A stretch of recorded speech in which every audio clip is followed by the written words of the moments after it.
Totally Football Show today. Arsenal and Chelsea draw at Bridge. Across town, Spurs hit Ipswich glitch.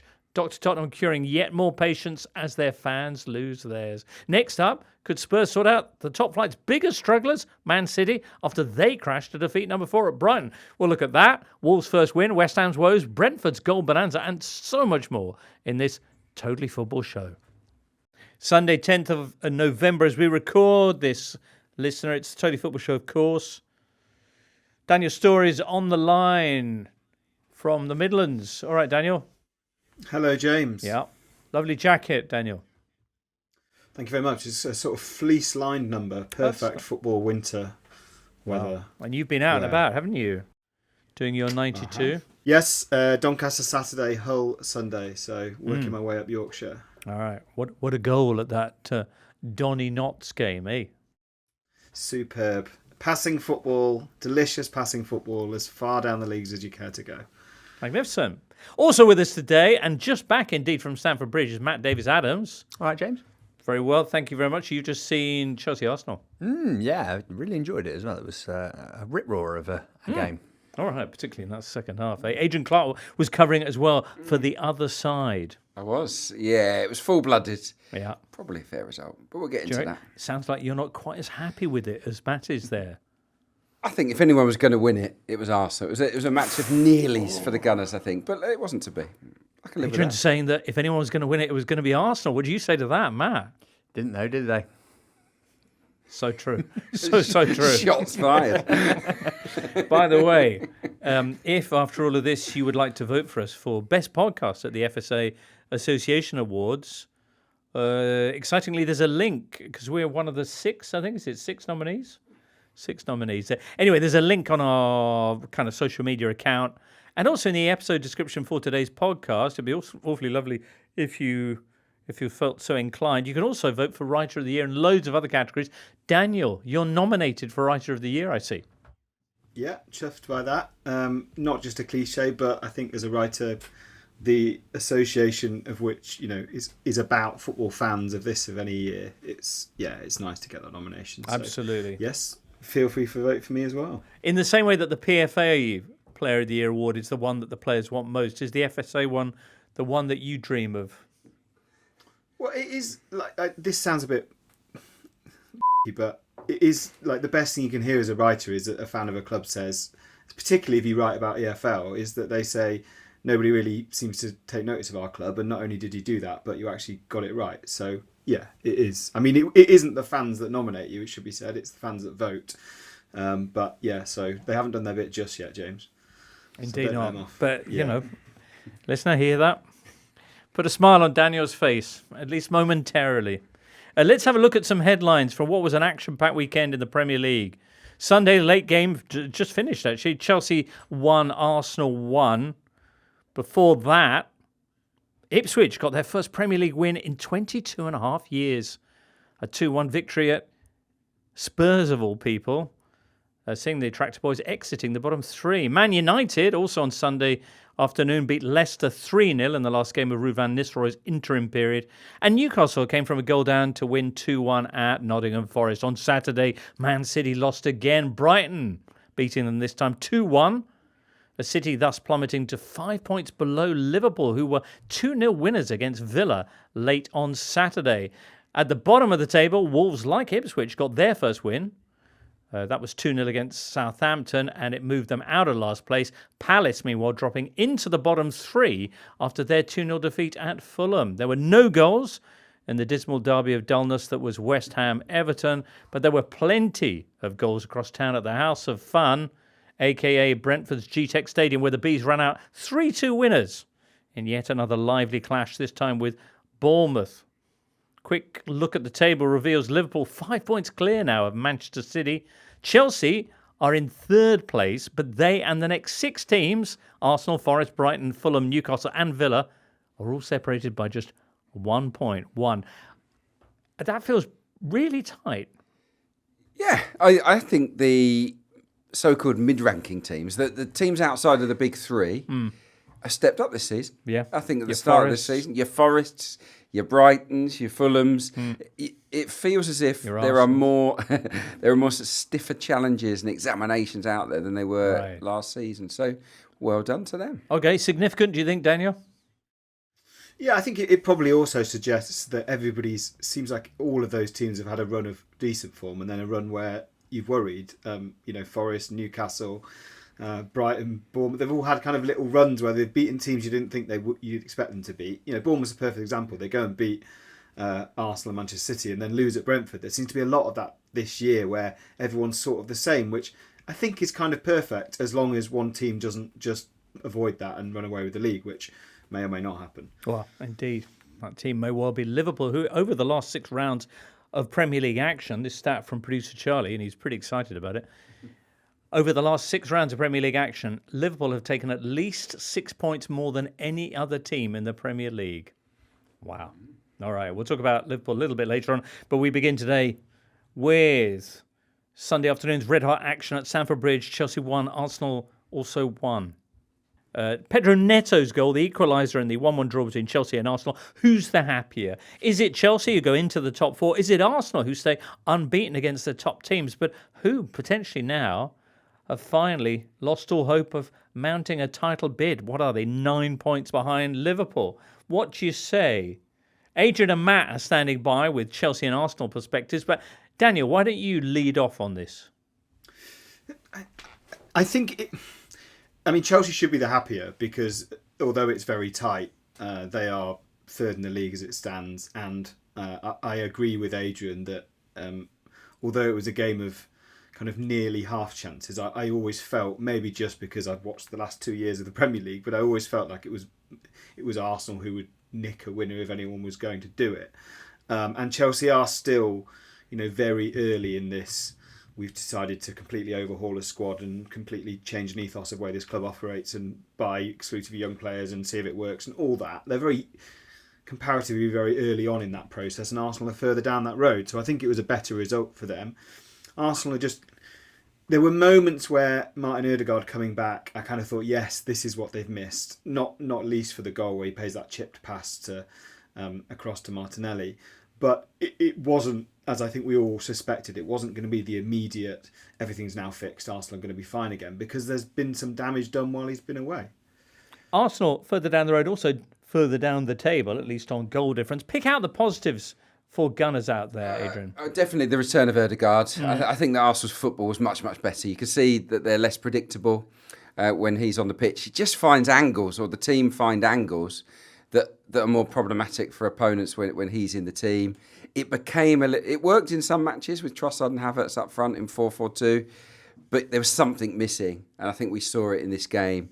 Just pulling players out of position and creating space for others. It wasn't this performance from Arsenal. It wasn't just get it to Saka and Martinelli and do something. There was a little bit more substance to Arsenal's attacks, and for that reason, they carved out some pretty good chances, I think, in the game. So that's the positive. The big disappointment is that, again, from a winning position, Arsenal have floundered.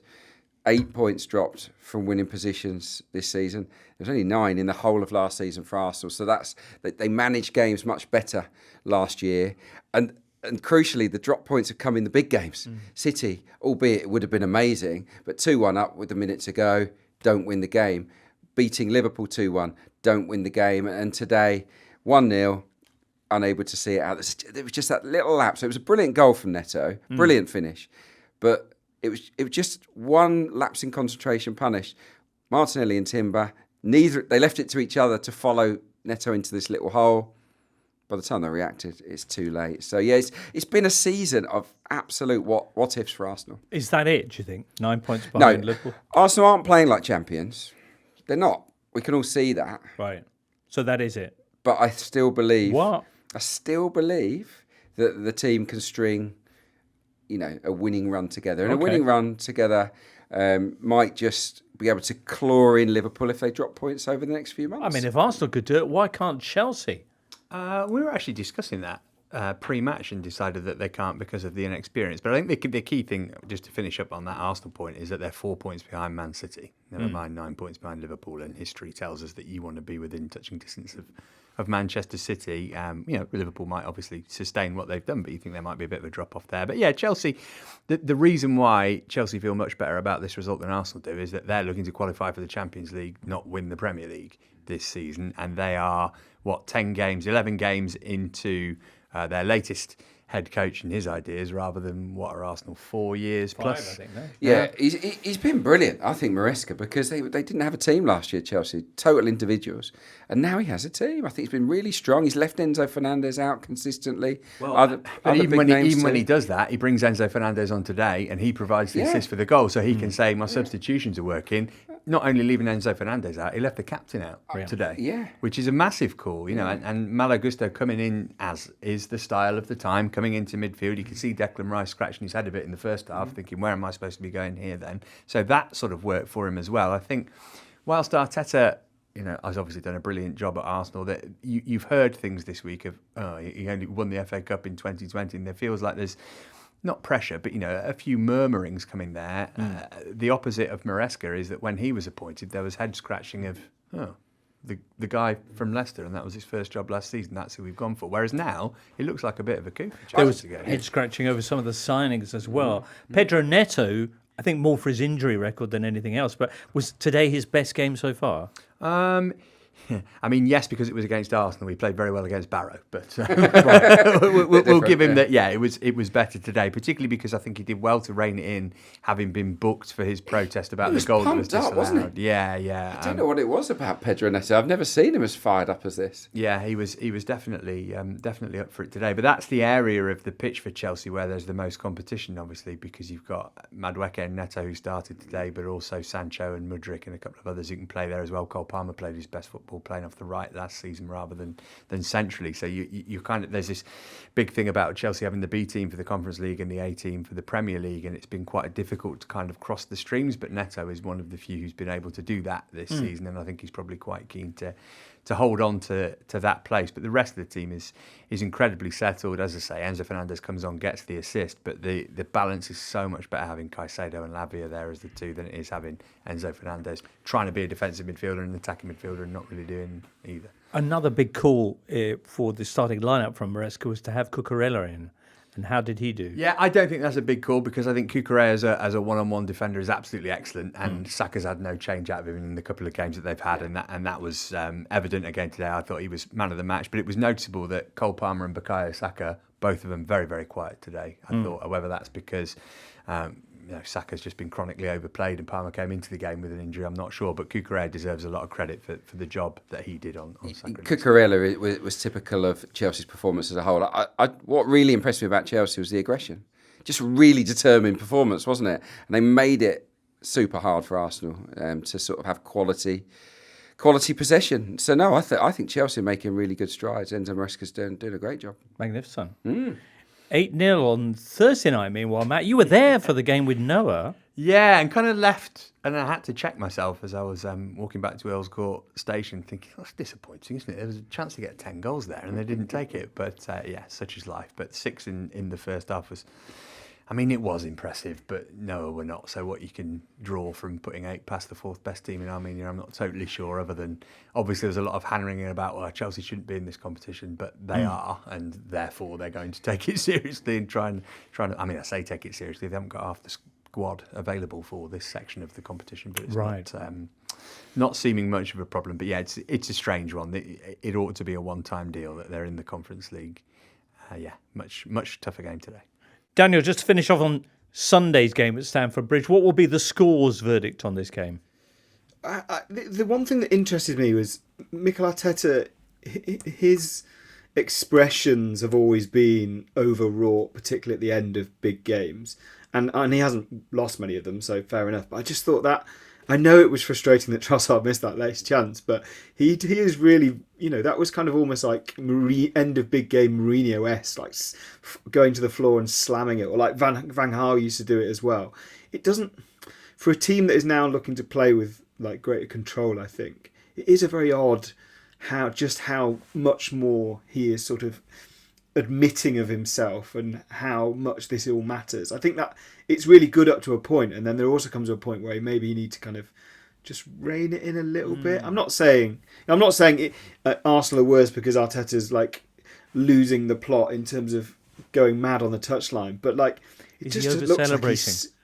Well, no, exactly. That's exactly what I don't want to say. But he is. There is an element of like he looks like he really needs this at the moment, and it's affecting him when Arsenal don't take those chances. And it's not just him either. It's so fevered in the Arsenal technical area. And I get it's a London derby, it's a huge game or whatever, but I counted 6 people in sort of mint-coloured Arsenal jackets in the technical area at all times. Everybody's shouting, "Oh, my job's really important," blah, blah, blah. And it's just like, just a little bit of calm occasionally might transmit its way to the players better than hearing 6 different people screaming at you about something. Yeah, I get that. I do. But I also think that Mikel Arteta has calmed down. I do think that he was a little bit hyper in the early days. I think he is more mature. Look, the last time Arsenal lost to a Big Six club was April 2023. Ooh. So Arsenal are very good at navigating these games. But I think the great frustration for him today is another draw. Right. Another draw. Arsenal haven't really taken a scalp this season. Drew with Liverpool, drew with City, drew with Chelsea, lost to Newcastle. Villa's the biggest result of the season so far. So yeah, I think he will be really frustrated that they didn't win the game. Lovely bit of shade at Spurs there, Clarky. Yeah, I know.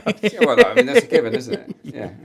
Spurs, who were also in action on Sunday. We'll come on to what they did next. Sunday 2:00 saw Tottenham Hotspur taking on the previously winless Ipswich at the Tottenham Hotspur Stadium, where the Tractor Boys ran out 2-1 victors. Their first win of the season. There to witness this day of drama was Jay Harris. Jay, busy week from Istanbul to the Seven Sisters Road. How are you doing? Yeah, a little bit tired, but actually, Istanbul was very fun. This result less so, but yeah, just about keeping in. Well, it was pretty fun for the visiting fans as Ipswich secured their first Premier League victory in over 22 years. How? They played a really good game of football. You have to give credit to Kieran McKenna where it's due. They really knew how to frustrate Tottenham.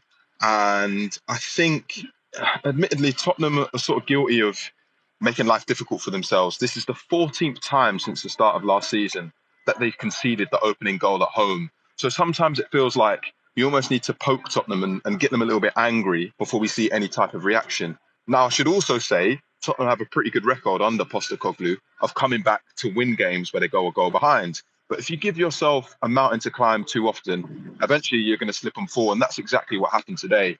Ipswich's first goal is an overhead kick from Sami Smojic. He takes it really well, but Brendan Johnson needs to challenge him for it.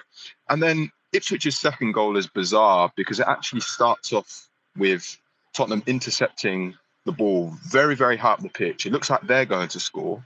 And then 25 seconds later, Ipswich have made it 2-0. And you're thinking, what on earth just happened here? So very strange. A lot of Ipswich fans excited by the inclusion of the team of Jens Kajust, who comes in for the suspended Calvin Phillips. Did he strike you as particularly effective? He did. Kajust is a funny one. He's a player I've known a lot about because Brentford tried to sign him about 3 years ago. So he's always been someone that's been on my radar. You have to say he was fantastic because firstly, he plays a massive part in the opening goal.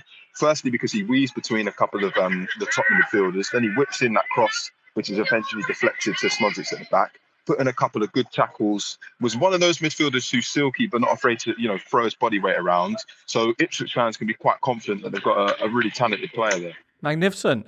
Some celebrations going on behind you there. Spurs, meanwhile, it was a tiring trip to the banks of the Bosphorus and a 3-2 defeat for 10-man Tottenham at the hands of Galatasaray. And now another struggling Premier League side gets their first win of the season against Ange's team. Is there a pattern here? Was it tiredness from Thursday night football? What do you think, Jay?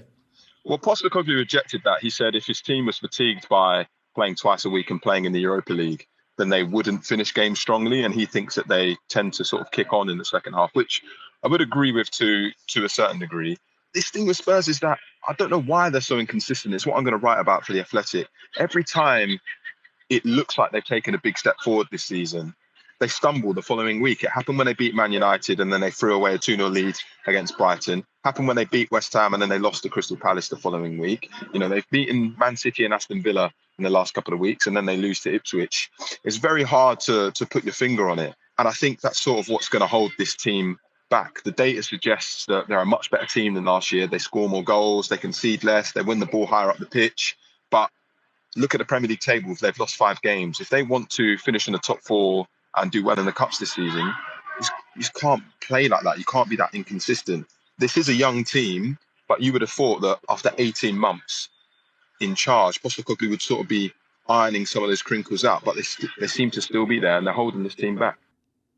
Jay Harris, on his way home from the Tottenham Hotspur Stadium. You mentioned there Ed Sheeran popping in to see the Ipswich boys as they celebrated post-game, which has been a lovely moment. Ipswich, of course, wearing a dramatic pink kit, which Ed, the multi-talented Ed, apparently had a hand in designing. What did you make of? Did you see? He can do it all, can't he, Ed? Yeah. He is multi-talented. No, I love this result for various reasons, but you know, I'm from Suffolk. Love to see Ipswich. You know, grew up supporting Ipswich. Did you, Adrian? Yeah, I did. Yeah, I was a junior blue. Were you? Yeah, my first ever match was Ipswich Wolves, 1981. Ooh. So yeah, it's going back a bit. But no, so yeah, absolutely delighted. And I think what it will mean to them to get their first Premier League win. It's not at home to Southampton. It's away to Tottenham Hotspur. That will give them massive confidence, I would have thought, moving forwards. Ipswich can score against anybody. They really can. But for Spurs, I mean, I watched them in midweek. Oh, my goodness. The Galatasaray. It was a car crash. Dragusin had one of the worst matches I've ever seen a centre-back have against Osimhen. He was destroyed. And he didn't play brilliantly in this one either. So that's a concern, isn't it? He's the understudy to Mickey van der Ven. But maybe what's a bigger concern for Ange is this habit of going behind at home. Have you seen the stat? They've gone behind 1-0 in 13 home Premier League matches this year. Well, Jay referencing the fact that... I mean, yeah. I mean, how many... They haven't had that many matches this year. That is alarming. And it's got to be addressed, hasn't it? You know, got to look at the way they start matches. Yeah. But as for Ipswich, can they maintain this form on the other side of the international break as they emerge from the bottom 3 dramatically? Yeah, and supporting a team who have been around that for the last 2 seasons, something that is really crucial is to have somebody who can get you goals. Now, for my lot, it was Taiwo Awoniyi for the first couple of years. For Ipswich, it looks like it's Liam Delap, which is all the more remarkable because he never, ever plays 90 minutes, does he? He doesn't even start for Ipswich some weeks. But to be on 6 Premier League goals already, you know, if he can double that, you'd think they'd have a reasonable shot.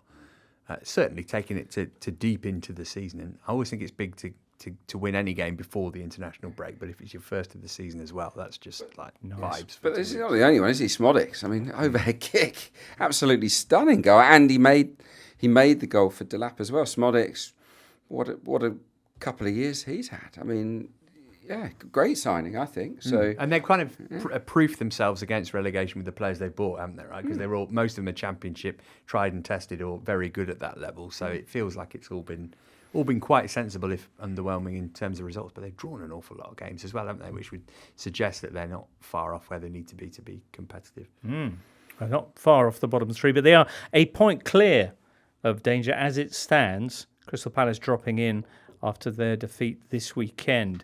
Now, also early on Sunday, we saw Nottingham Forest taking the lead against Newcastle, but then letting it slip again. A lot was made of Nuno's absence from the sideline and the wonderful effect it had on Nottingham Forest's results. And he comes back and hey presto. But perhaps we should focus more on Newcastle, Daniel. 3 straight wins now between the Carabao Cup, the Arsenal victory, and now this.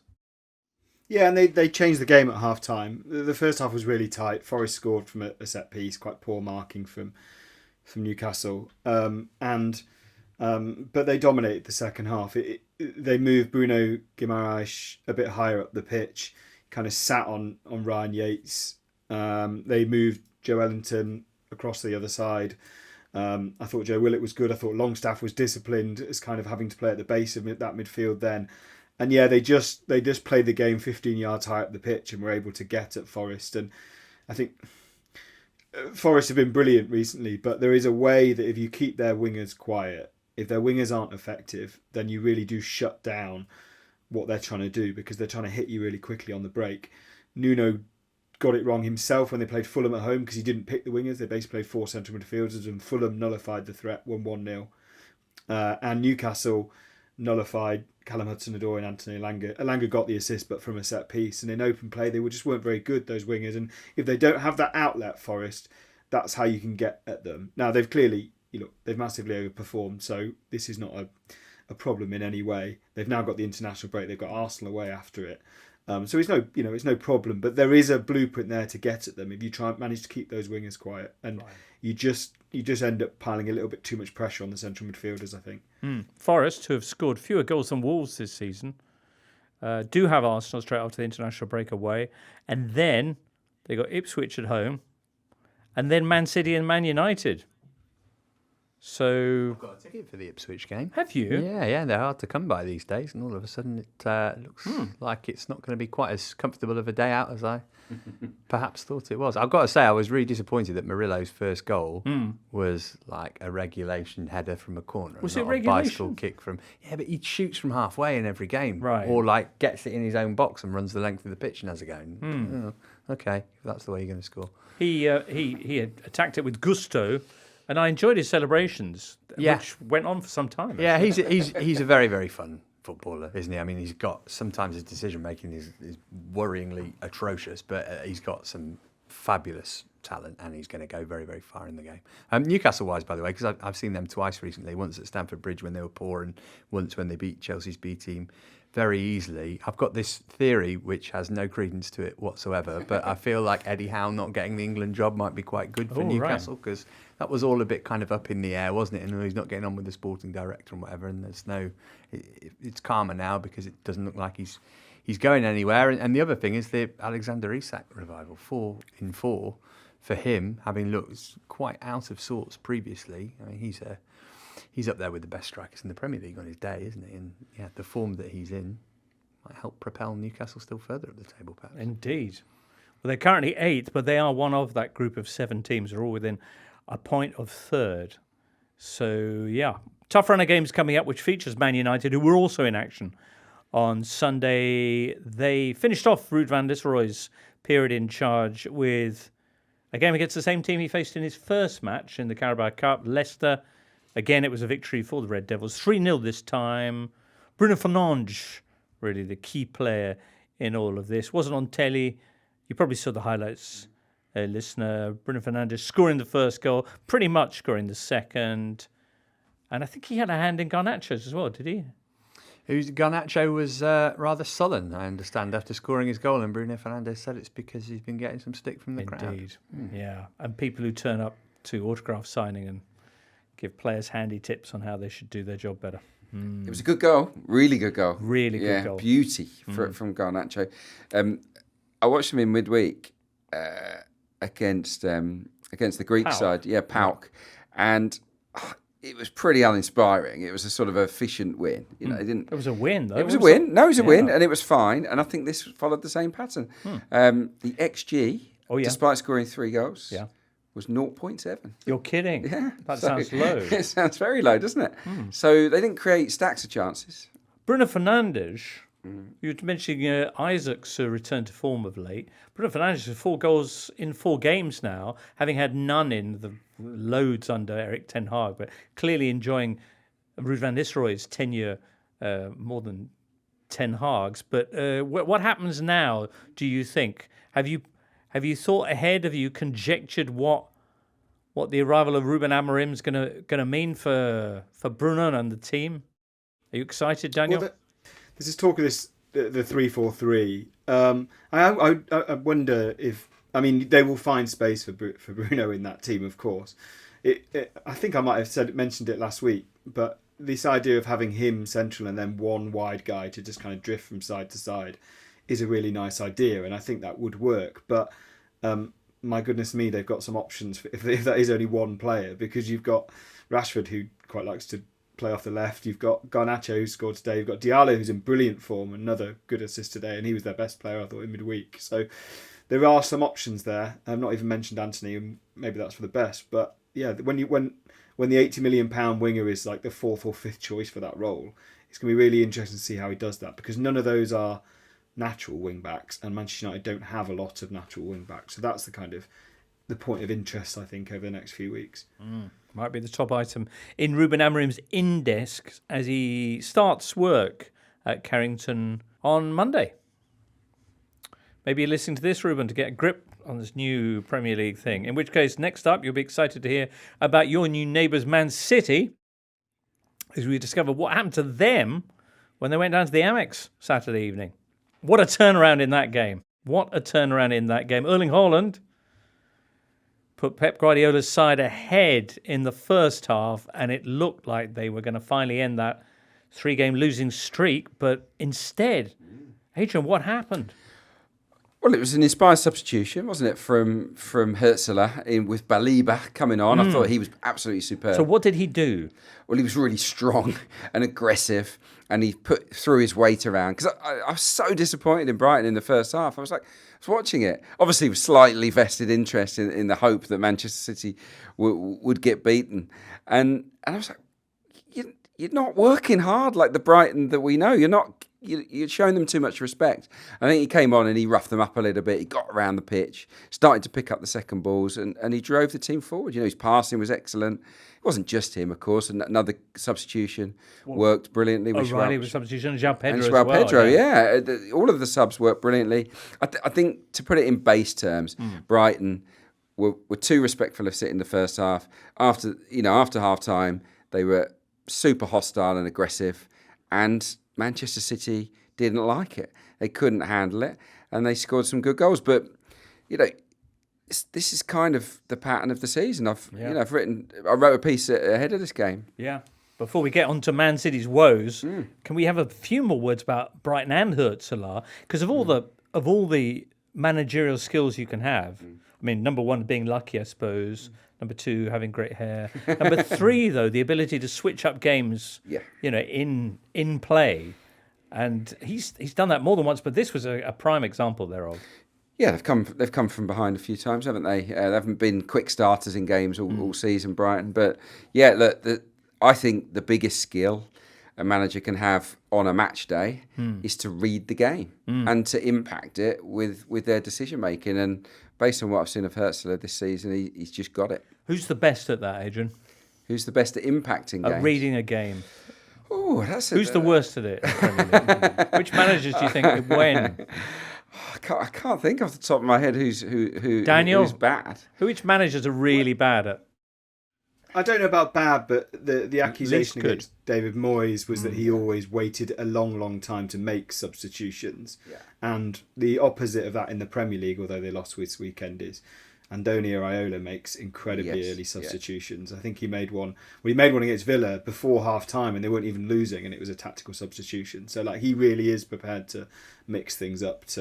If he sees that he spots something that's not working. I think that has changed. That all managers in the Premier League now are better than managers were 10, 15 years ago at it. I think there was a case of, I won't make a tactical change until we're 1 or 2-0 down, and now there's so much micromanagement. Is it also because you can make 5 substitutions as well? Yeah, absolutely. I think we've seen more half-time substitutions because of that, because that doesn't count as one of your windows to make those subs as well. Right. So there's a reason to do that then. And the other thing to say, and it's important for Brighton here, is that squads are far deeper. So you can bring on a player like Carlos Baliba, and we know he can do this. Brighton's bench is so much deeper than it would have been when they played Manchester City, let's say 2 years ago. So they've got depth on that bench that they can change the game. Players, as you say, Pedro and Baliba are perfectly capable of starting for Big Six teams, I think, and they're on the Brighton bench on Saturday. That's a huge difference. João Pedro scored 3 goals in the Premier League this season.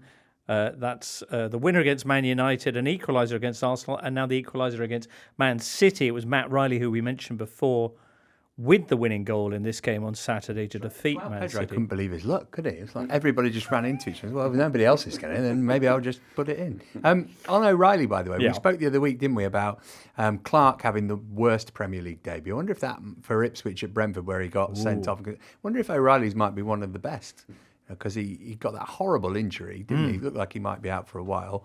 come on and get the winner against the reigning champions. All right, he couldn't do the geeing the crowd up for the LA thing at the end of the game, but he can work on that. Could he not? Did he fail to? Yeah, quite badly. One of What his happened? one of his He's got a bit teammates had embarrassed, didn't he? Yeah, he didn't go full bore for it, and some people were doing it and some weren't. So I forget who, but a teammate came over and helped him. Bless. This is how you do it. And good teamwork. Not an easy skill to master. Well, you just got to commit to it, is the thing, isn't it? I think. Yeah. City, what's going on then? Adrian, lots been said about this.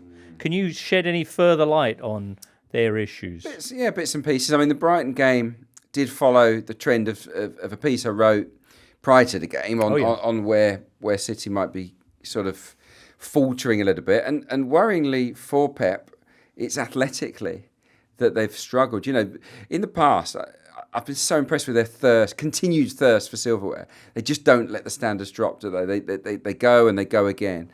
Well, there is an indication now that they're not working as hard as they did before. They were outrun again by Brighton by a couple of kilometres. That's happened in more games than not this season, and that hasn't always been the case for Manchester City. The sprints are well down. The off-the-ball runs are hugely down. They're not pressing teams with as much conviction. That in all the athletic data, they're down.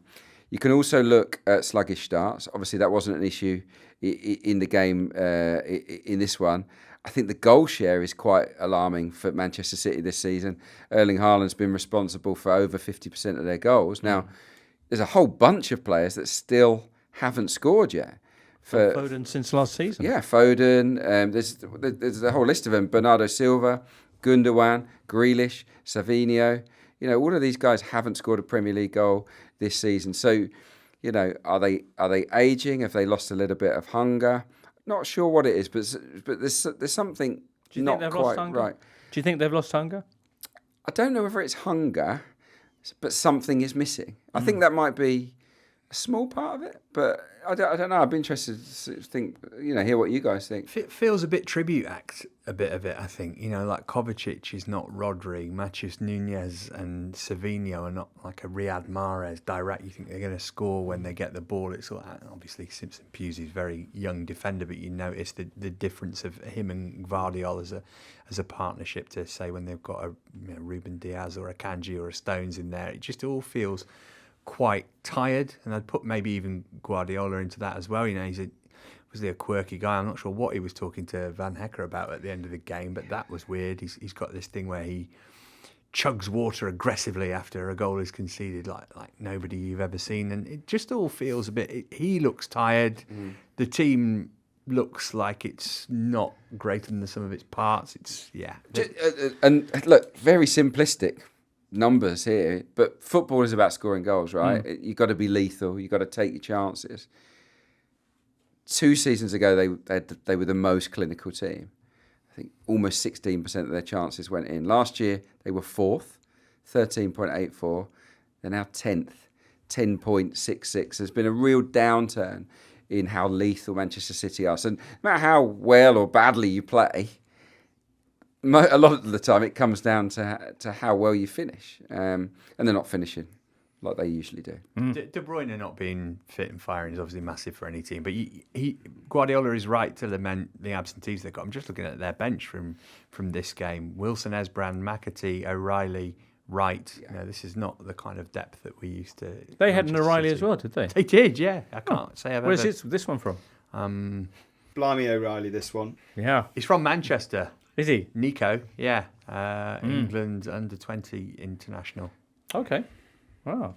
4 straight defeats. First time that's ever happened in Pep's managerial career. How about 5 or 6? They've got Spurs after the international break and then Liverpool after that in the league. Woof. That's Anfield too, so yeah. Whew. So a lot of people saying, they've had blips like this in the past and come back to win. They have. But huge, huge teams. By the way, if it's Spanish managers having 4-game losing streaks that you're after, you can't say fairer than Aston Villa and Unai Emery. Their latest defeat in that rotten sequence came Saturday late when they visited Anfield to take on Liverpool. 2 goals for Liverpool, both of which were scored from fast breaks, which Liverpool had loads of here. Daniel, were you impressed with Liverpool? Were you able to watch this game late though it was?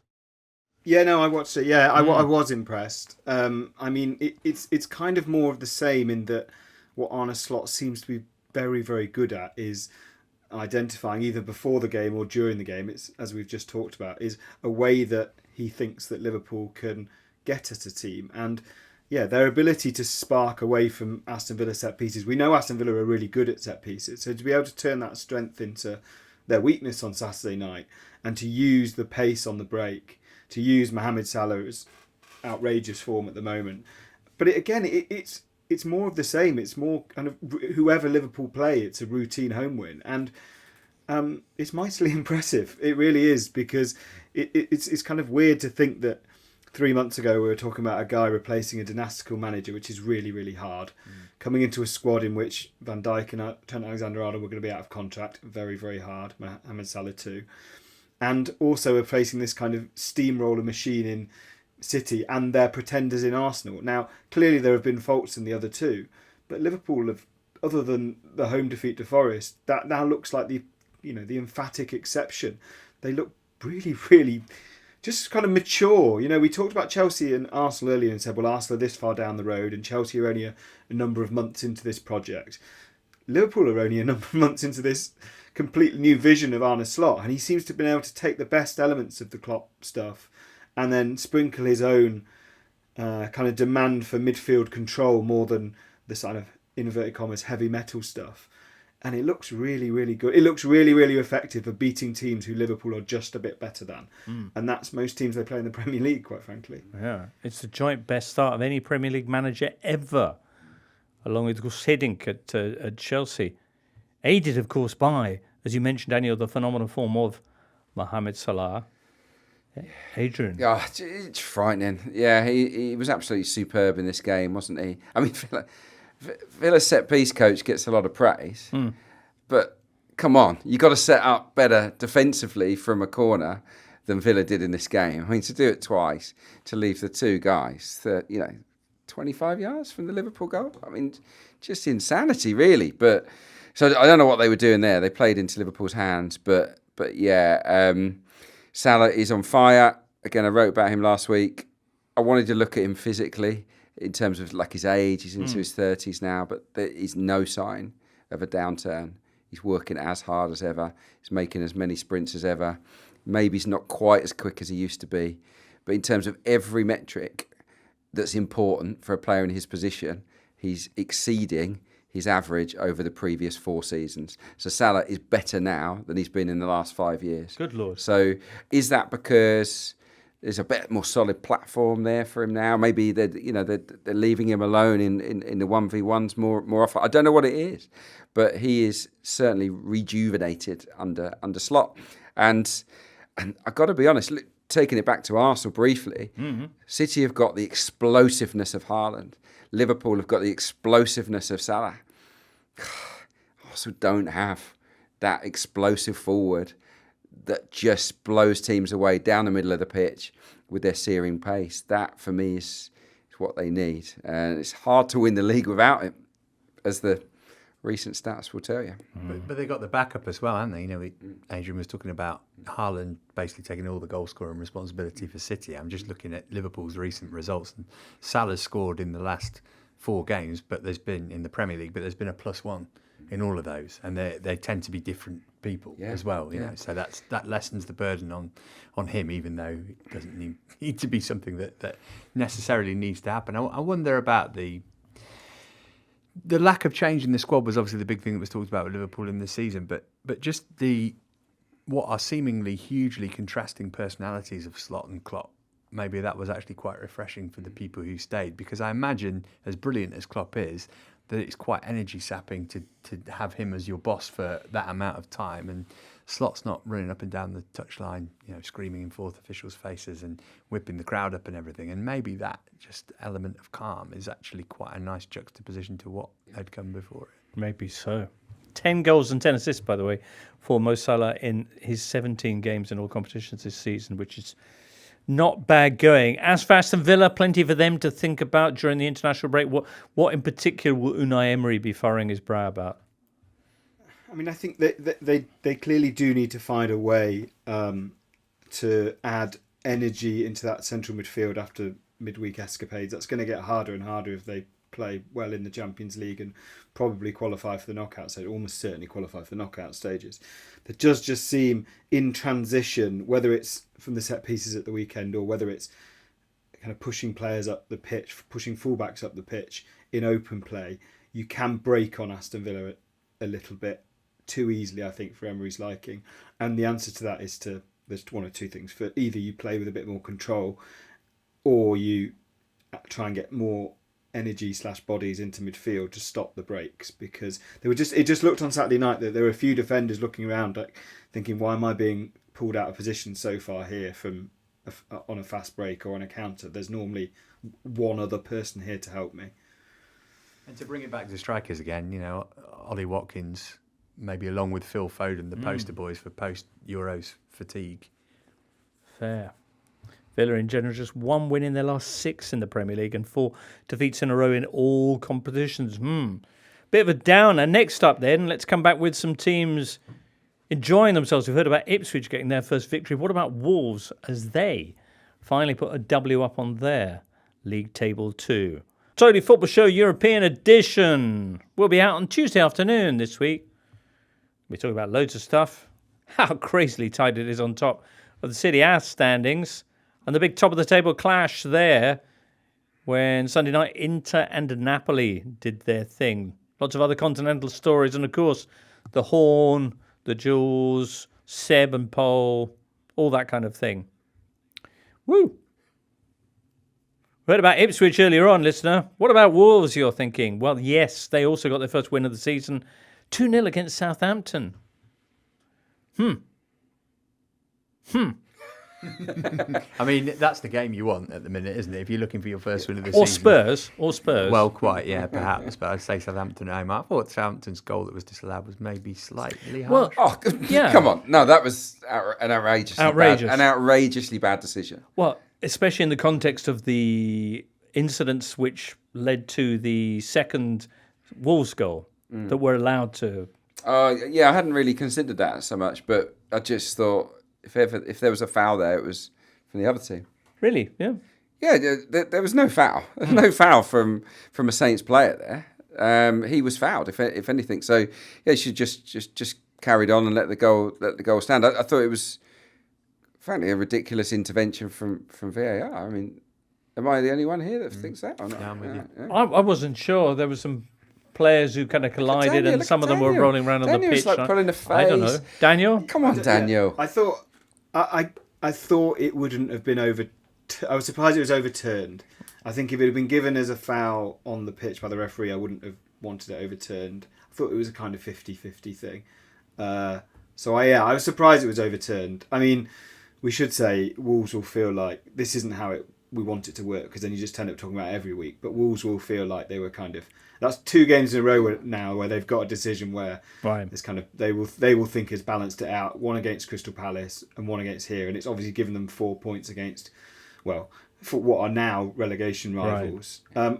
In terms Southampton of the game, need to produce a dossier, you feel? Well, I would say in terms of the game, the one thing I took out of the highlights I watched, there does look like there's a evidence of a partnership building in the final third for Wolves. So got Kuno and Larsson generally up there. I think there's something that they can build on there that makes them better than Everton, that makes them better than Southampton, makes them better than Leicester. There's enough there, I think. Gary O'Neill is clearly not out of the woods yet, because it wasn't a particularly emphatic win by any means to say they were playing Southampton at home, and I thought they were comfortably the second best team against Palace at home the week before. But the point surprises when you're playing teams around you, and they've got 4, which at least gives them a chance to kind of kick on a little bit. How good's Cunha? He's a top player. He is excellent. I thought he was the outstanding player here. If he was a couple of years younger, I mean, he's 25, so he's still got sellable value. But I could see a team in the top half coming in for Cunha. He makes things happen, doesn't he? I think 23 goals. You're not sure? 23 direct goal involvements in 28 games. I think if you're playing for Wolves, that's decent. No, it's. I mean, I praised him on there a couple couple of weeks ago. I think I'm sort of Before smitten he because was I cool. saw him. Yeah, well, I saw him score a hat-trick at Stamford Bridge last season, and he was unbelievable. But he's one. Silky. He's that, like I was saying about Delap. You've got a difference, Meg. He's going along at pretty much 1 in 2 in the Premier League this season. So yeah, keep him fit, and that's key for Wolves, I'd say. Saints, when they return from the international break, have a interesting run of fixtures. Let's say they host Liverpool, they visit Brighton, they host Chelsea, they visit Villa, then they have Spurs, and then they have Liverpool. Yeah. All right, brutal. Saints very much bottom of the table now. Wolves have moved up to 19th, and just a place and a point above them are Crystal Palace, who got beaten at Selhurst Park by Fulham Saturday afternoon. Emil Smith-Rowe and Harry Wilson doing the business again. Harry Wilson very much consumed by flames at the moment. When you run into the box, things happen, James. Things happen. And that's what, because I worked on the Fulham-Brentford game, and they were brilliant, Fulham, but they didn't have anyone that ran into the box. And Wilson did it, scored 2. And lo and behold, he did it off the bench in this game. There's some great passes, I've got to say, from Lucky Iwobi and others in this match. So, yeah, Fulham. I really like Fulham. I think when they attack every game. They're never passive, are they? They score every game as well. Yeah. I think opening day of the season was the last time they didn't score. They're in that group of teams, all 1 point off third spot. So yeah, remarkable. Not good for Palace, though, is it? Remember when Bayern Munich reportedly offered 15 million quid to take Oliver Glasner? Did they? Last season? Yeah. Probably regretting not doing that. And he should show a blurred image of that contract to his players ahead of their next game, in the manner that De Zerbi apparently did. Yes, or says that he did to Marseille's players before they went out and subsequently lost to Auxerre at the weekend. He used a projector, extraordinary lengths to go to illustrate your point, to show a blurred version. This is the report anyway. That a blurred image of a contract offer from Manchester United. I presumably saying, please win, otherwise I'll have to go to Manchester United. I'm not sure. Daniel. Adrian kind of teed me up perfectly for it, but he was talking about Alex Iwobi passing into the box, which is basically what I noticed in the highlights, the amount of times Iwobi was really high up the pitch doing that. So I kind of had a little look, and he's the player that... There's a statistic that you can get, which is the number of completed passes into the box in open play. So it's kind of those players who don't just launch across him, but pass the ball into the box. And Iwobi is not only the highest at Fulham and the highest in the Premier League. At the end of Saturday's play, he's the highest in Europe's top 5 leagues, which is remarkable for... I spoke to a Fulham fan the other day who was like, people are sleeping on just how good he's been for us this season, which I'm kind of chuffed for him, because he sort of... He left Arsenal not under a cloud, but he just sort of fizzled out a bit. And then he was at Everton, and that kind of didn't go particularly well. He seems to be having a lovely old time at Fulham. When they feel like the club in the Premier League now where players go to, Smith-Rowe's doing it, Jimenez is having a nice time. Players sort of go there just to have a lovely time and feel good again, which is sort of what feels like Fulham and Craven Cottage should be in the Premier League. That's nice. What is that stat, Daniel? What would you call that stat? So it's called, I think, PPA. So it's passes into the penalty area basically, but it's completed passes in open play only. Okay, very nice. Palace in 17th spot, not far above them, and by no means out of the woods, are the pair of West Ham and Everton. West Ham are in 14th spot on 12 points. So, yeah, admittedly, they're 5 points clear, but not going anywhere fast at the moment. Everton were their opponents on Saturday, who are in 16th, 3 points off the drop. And the result of their clash was a 0-0 draw. There were 29 shots, though. The stats suggest that Everton were the more dominant team in this, with their 18 shots, which is the most they've managed in a single Premier League game this season. They also enjoyed the majority of possession. But from my limited viewing of it, West Ham had the better chances. Yeah, I've heard from people that went to this game, and they said it was an absolute stinker. Yes. Yeah. Let's not inflate it into what it wasn't. What I will say, there was one of the best pieces of tracking back of the season so far by Crescencio Somerville, probably criminally underused by Lopetegui, who really isn't doing a very good job at the moment.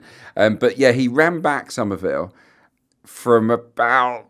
He basically ran back about 60, 70 yards at full pelt to block a Doucouré shot. It was sensational work rate from a player that really only wants to do bits on the ball, doesn't he? So yeah, and that was the highlight of this game. It was, wasn't it? Well, lots of discontent brewing around West Ham. We'll see how that simmers along during the international break. We'll finish off, though, perhaps for match day 11 with the wonderful Brentford. 3-2 on this occasion against Bournemouth. Bournemouth, who'd just beaten Man City, of course, the previous weekend. Again, with the goals at the G-Tech, that's 29 they've had now in their 6 home matches, which have resulted in 5 wins and 1 draw. They have great home form, terrible away form. They score loads, they concede loads. They're just fantastic fun. Yeah, Thomas Frank said a few weeks ago, didn't he? And it was tongue-in-cheek, but he said, well, we're in the entertainment business. And yeah, he's right, isn't he? I also liked his quote after this game. I think Spurs have gone above them today in terms of the metric, but he said, we've scored the most goals in the league. That is insanely good. Yeah. People don't understand how good that is. I just think he's great. But yeah, one of their goals should definitely have been saved by Kepa at least. But you feel it's probably not that sustainable to keep winning games like this, but it's fun while it lasts. What I also like about Brentford is that there's a little bit of an old schoolness about them. And in that, I mean, they score from long throw-ins, which I love. You love to see. Well, Wissa has scored twice now from a long throw. It's been flicked on the near post. Obviously, this one featured 2 flicks, and he pops up at the far stick. Since they got in the Premier League, they've got 8 goals from throw-ins, which is more than anyone else. So, they're bringing that back to top flight football. It's all very 90s. They also produced the worst back pass of the season in this game. Yeah, that wasn't good, was it? Mm. Yeah, it's from Sepp van der Berg. Yeah, Daniel. Just on Matt mentioned about Kepa should have saved the shot, and he should, and he also was kind of involved in the first equaliser by not collecting a ball that came into the box properly. That was a big call from Iraola to drop Mark Travers, who had been Bournemouth's best player over the 2 games that Kepa missed, the win over City and the draw at Villa. He was brilliant at Villa Park in that game. And I know that he thinks Kepa is better with his feet, but Travers is... he's the best goalkeeper in the league at the moment in terms of the amount of time he's played and the amount of XG faced and goals conceded. And Kepa is not in credit in that regard. So that was a big call, and one... Kepa's only on... If Kepa was permanent, I kind of get it, but he's only on loan, and I think dropping your man of the match from the last 2 games puts quite a lot of pressure on a goalkeeper to then... Especially when Kepa's kind of weakness is direct balls into the box, and that's what basically, as Adrian says, that's what Brentford do. It was proven to be the wrong call, because Kepa was at fault for sort of 1.5 goals, and that's the difference between them winning and losing. A travesty, some would call it, Daniel. Nice. Yeah. Just have faith with the other guy, yeah. It's absolute silence. No, I liked him, Matt. For what it's worth, I liked it. Thanks. Can I have a quick word on Vitaly Yanel? He's probably not a player that gets many mentions on this show or in anything really. That name again, Adrian? Vitaly Yanel. Right. Scored a scorcher at Fulham on Monday night, an absolute bullet, brilliant goal. And for me, on a weekend of brilliant through balls that we saw a lot, I thought his through ball for Wissa's winner was a peach. Absolute peach. And it was noticeable that most players, I felt a bit sorry for the striker because no one really came to celebrate with him. They all went to Jan out. He sort of turned around and he's like, oh, where's everyone? Okay, they're with that guy. So, just a little word on him. I think he's a bit underrated. Magnificent. Yeah. Alrighty, well, not sure if he'll be heading off for international action, but plenty will be, because next weekend it's time for Nations League and the like. So we'll be back with our weekend coverage on the Monday, a little bit later than usual. Of course, before that, we'll have our Euro show on Tuesday and a special international show on the Thursday, which doesn't sound too much fun. But those pre-international break ones are usually huge. I find them... I don't know if you've had the chance to listen at all, Matt, but they're usually great fun. Yeah, get yourself... Duncan Alexander sat in my chair. He'll bring out a stat. The thing is, there's all these other stories that are bubbling away, and there's normally with the kind of flurry of results, you don't have time to get into them. But the pre-international break Thursday. Go a bit off-piste, yeah. You can go off-piste. Yeah. Maybe that's what we'll be doing on Thursday. But anyway, listener, that's enough from us. Thank you ever so much for your time. Thank you too to Daniel, to Matt, and to Adrian, to Jay earlier on, and of course to Liam and producer Charlie in the booth.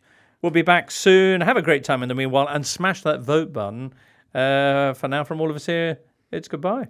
The Totally Football Show podcast is available 3 times a week, bringing you all the football news you could reasonably be expected to care about. We've got views, we've got stats, we've got analysis, we've got some of the best football writers around, and the whole thing is absolutely free. So have a listen on Spotify or Apple Podcasts or all the usual places by clicking on the link below.